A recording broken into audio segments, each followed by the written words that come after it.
pessoal, aqui é a Balanine do Criptografando Sonhos.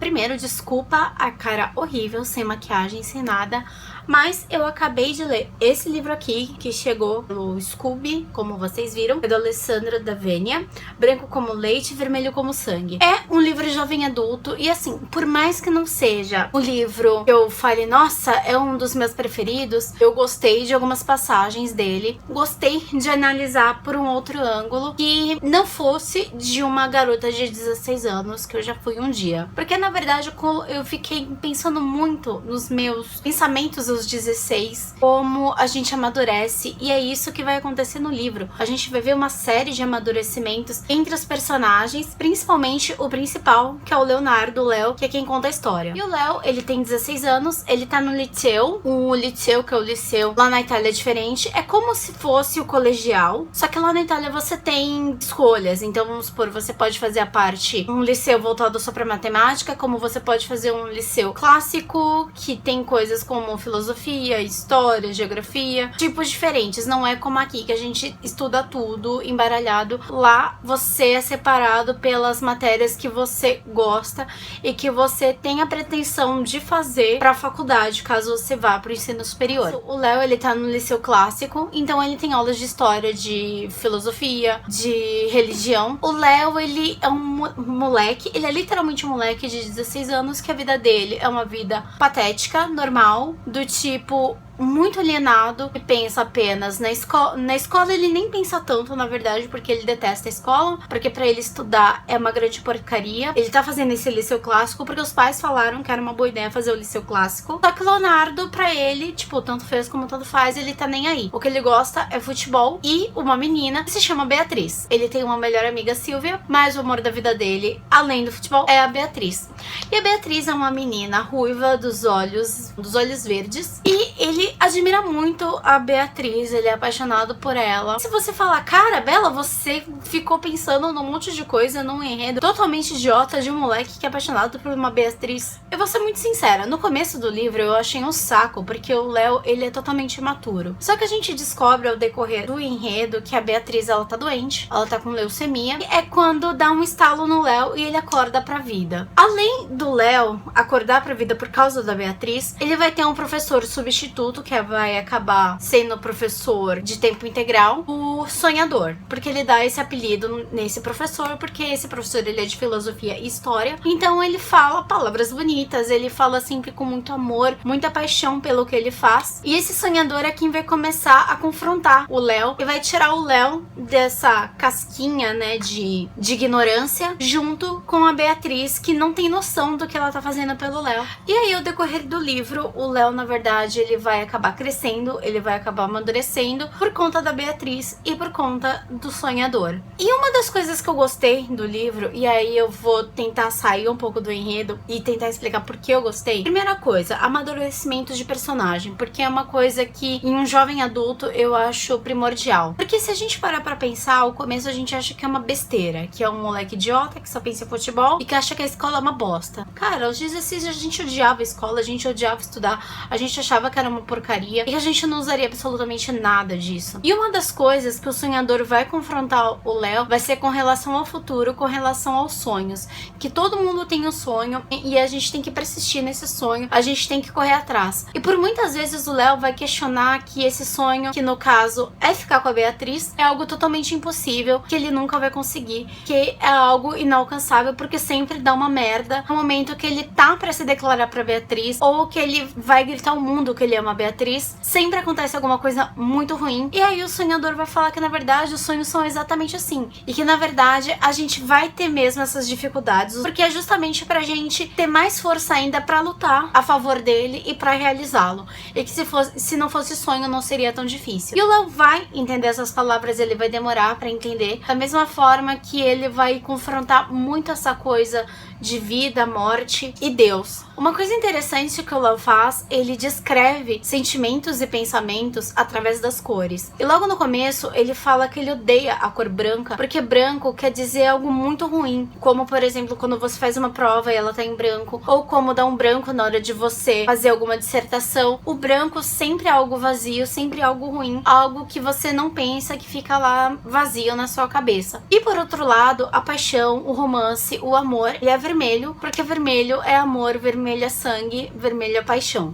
Isso eu achei muito interessante, como o escritor desenvolve isso, acaba sendo muito bom e muito interessante, acaba te prendendo, te deixa bem intrigado com relação a esses pensamentos do Léo. Outra coisa que eu gostei bastante, além do amadurecimento do Léo, que sem brincadeira você vê, ele é um moleque, eu vou ser bem sincera, ele é um moleque até boa parte, passou um pouquinho da metade, ele desenvolve, ele cresce, ele vê que a coisa é muito além de uma partida de futebol, é muito mais do que matérias chatas e coisas chatas, e ele confronta muito tudo isso. Tem um dos professores que ele chama de Gandalf, que eu achei espetacular, que é um professor de religião. Quando ele descobre que a Beatriz tá muito mal e que ela mudou já a fisionomia por conta da leucemia, ele fica apavorado e ele confronta o amor que ele sente pela Beatriz, porque no momento em que a Beatriz tá totalmente debilitada, ele não a reconheceu. A ideia de Deus, a ideia de sonhos e a ideia de que se Deus existe, por que ele faz as pessoas sofrerem. Isso eu achei muito legal, porque em algum momento a gente acaba confrontando tudo isso, seja adolescente, seja adulto. Da mesma forma que o Léo não tem uma resposta pra isso, nenhum de nós tem exatamente por que essas coisas acontecem. Ao mesmo tempo, esse Gandalf, ele dá palavras muito acalentadoras, por um lado. O Léo, ele se sente bem cuidado com essas palavras do Gandalf, assim como a gente que tá acompanhando e tá lendo. E ao mesmo tempo nos fazem questionar sobre, não digo nem só sobre a existência de Deus, mas sobre essa existência de após a morte, o que acontece e por que a gente sofre em meio a tudo isso, por que tem tantas provações. Eu achei isso muito interessante, muito legal. O final ele é previsível, é óbvio. Não teve youtuber que falou que não era tão previsível assim, mas foi, né? De verdade foi muito previsível. É óbvio o que vai acontecer, mas foi o que eu falei, o desenvolvimento do personagem, ele acaba instigando, ele acaba te comovendo, é muito lindo. Várias passagens eu fiquei chorando e eu queria ter lido em italiano, porque eu acho que no original teria sido muito bom. Uma das coisas que eu adorei, já que eu amo Itália, amo artistas italianos, citar vários cantores que eu gosto, como a Elisa, como a... eu acho que ele cita a Nannini em algum lugar, a Gianna Nannini, Vasco Rossi e um monte de outros artistas que eu gosto, assim como quando ele fala de algum jogador italiano, tipo, eu não lembro, tem um jogador italiano que ele comenta também, eu falei, cara, mano, conheço, sei quem é, eu acho que é o Iaquinta, eu não lembro se é o Iaquinta, mas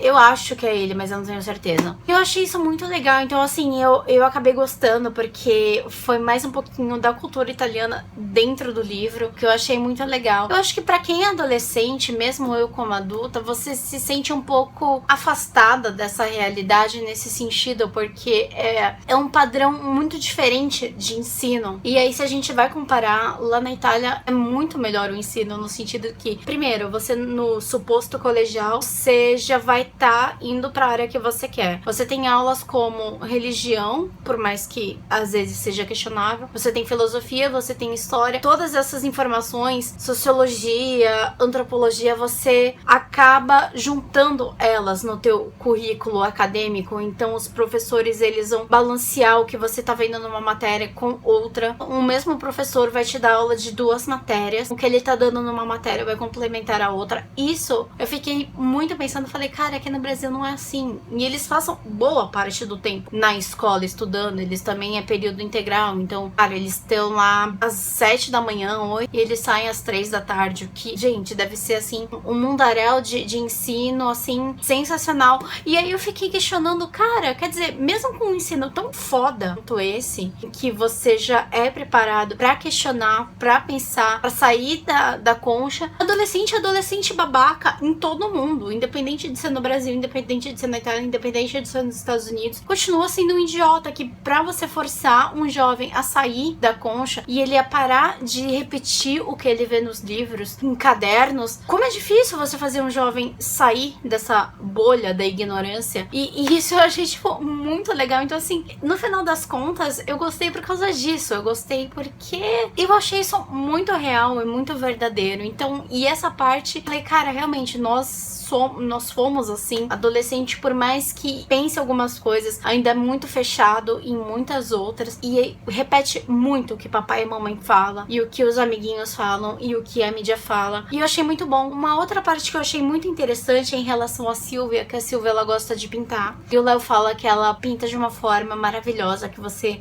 acaba se sentindo parte do quadro que ela pinta, da paisagem que ela tá, é como se você estivesse, como se fosse um complemento daquilo que você tá vivendo, sentindo. E aí uma das coisas que a Silvia fala logo assim de cara é que eles têm que pensar no futuro, obviamente, e que os pais da Silvia são totalmente contra ela fazer arte, porque é algo com que ela vai passar fome, ela não vai ter nada além de um trabalho medíocre. E isso o Léo ele acaba questionando essa decisão. E é engraçado porque, de novo, eu acabei me enxergando muito nessa coisa de escolhas de universidade, de futuro, que realmente hoje, depois que você cresce, é ridículo, mas você entende a parte adulta, quando a pessoa fala que não vai dar certo, você vai morrer de fome. Por outro, você pode se tornar uma pessoa totalmente frustrada e infeliz. E é uma faca de dois gumes, se você parar pra pensar. A gente não sabe exatamente se a Silvia vai fazer artes ou não, ou o que o Léo quer ser quando crescer. Então tem várias coisas que ele cogita ao decorrer do livro,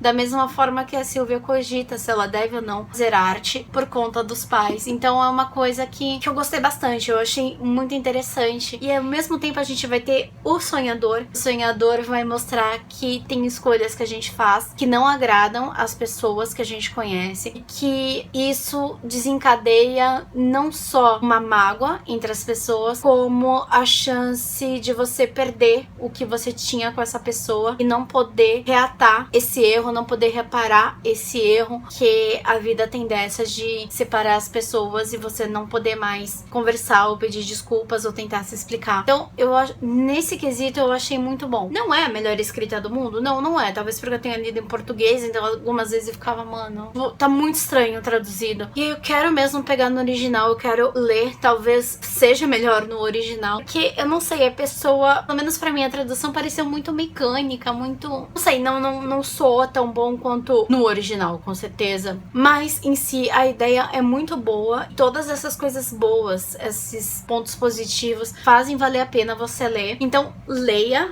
esse livro, é muito bom, muito interessante. Eu troquei ele no Scooby. Tudo bem que ele já tá bem gasto, mas no final das contas valeu a pena eu ter trocado, mesmo ele numa aparência não tão boa quanto os outros. A única coisa que eu falo, que eu questionei, que eu coloquei na avaliação da menina, é que ela pediu 2 créditos por esse livro e 2 créditos por um livro já amassadinho e já gasto. Eu achei uma puta de uma sacanagem, mas eu gostei, eu achei bom e deu pra ler. E uma coisa interessante é que não tem marcações de capítulos. Então, por exemplo, capítulo X começa dessa forma, como se fosse o Léo escrevendo. E aí a gente vai entender no final por que começa dessa forma, porque o Léo tá escrevendo as páginas. E uma outra coisa que eu achei muito legal, que eu acho que eu nunca mais vou parar de falar nisso, é porque ele faz referências ao Dante e a Divina Comédia, ou outro livro do La Nova Vita, La Vita Nova, lá, alguma coisa do Dante também que não é a Divina Comédia, que ele exalta o amor dele pela Beatriz. E eu achei isso muito legal, isso me animou a voltar a ler a Divina Comédia. Eu não consegui ler, eu tenho tipo a versão bilíngue e eu não sei, eu tenho que descobrir como que se lê a Divina Comédia, porque deve ter coisas boas na Divina Comédia, eu sei sobre o que é a Divina Comédia e eu gostei porque, sem querer, essa Beatriz, ela acabou levando o Léo ao paraíso, e o paraíso não é aquela felicidade plena, mas você ter consciência de que, apesar das várias merdas que rolam na vida, tem momentos muito bons e que valem a pena, e que você precisa viver a vida porque ela é totalmente efêmera. Então, no momento você tá bem e em 5 minutos o mundo tá desabando. A gente tem que aproveitar o que ainda tem. Então é isso, beijos e até a próxima.